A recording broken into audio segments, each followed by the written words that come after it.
Welcome to my time capsule. This is, I think we've mentioned it a few times, as you can tell, Mazda RX8. It's a bit mouldy. Everything's gone a bit wrong on it. It's sat for best part of a year and a half, but we have an idea. It could be this or the MX-5. One will run and look cool and sound cool and end up in a bush at some point in its life. So today's plan, we're going to see if it turns over, and then you're going to make a decision, because I can't decide. So when I say that this is a time capsule, as Harley struggles with the door, it literally is. So like the belt had actually locked itself, so the door wouldn't open, which is a big thing on these actually. If anyone's ever been in an RX8, let's say someone goes to get in the back. You've got your slight, probably less mouldy seatbelt on. They open the back door, dead. Just straight dead. Yeah, there's not really, I mean, it's a standard first gen RX. Gear knob fell off, and then someone has decided to fill this with glue, which has made it literally impossible to get off.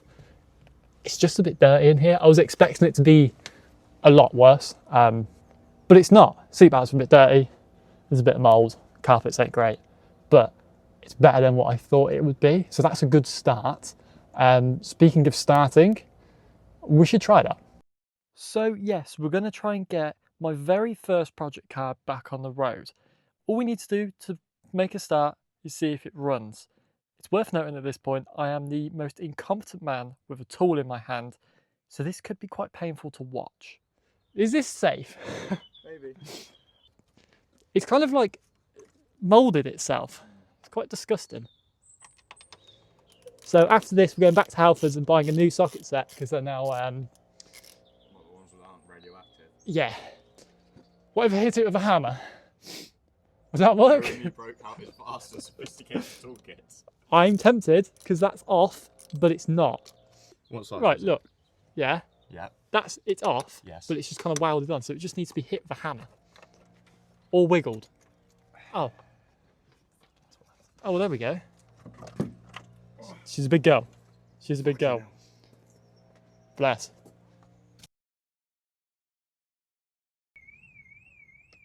It's the most polite alarm I've ever heard. She's alive.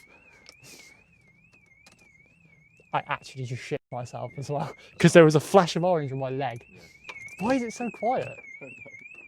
Shut up. There we go. Right, you're giving it a go then? Should we give it a go? Oh, yeah, it's got a quarter of a tank in it.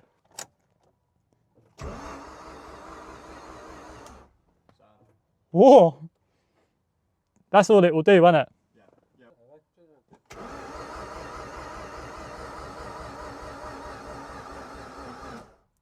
This is such a positive step forward. We know now that not everything is seized, and it does still have a bit of life left in it.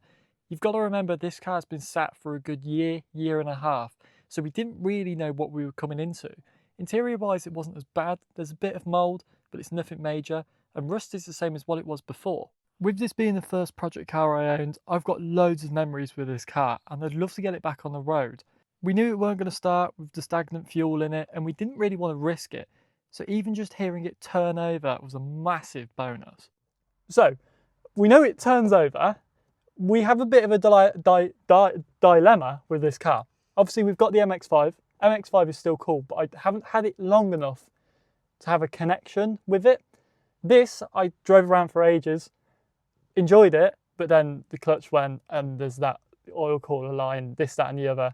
So we could get this back on the road and get rid of the MX-5 and make this cool.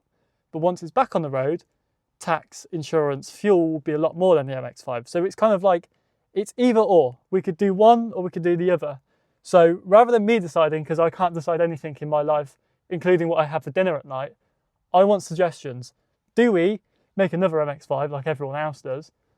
Or do we do this instead? Now we know it's not as bad as what I thought it was. Why don't we just do this?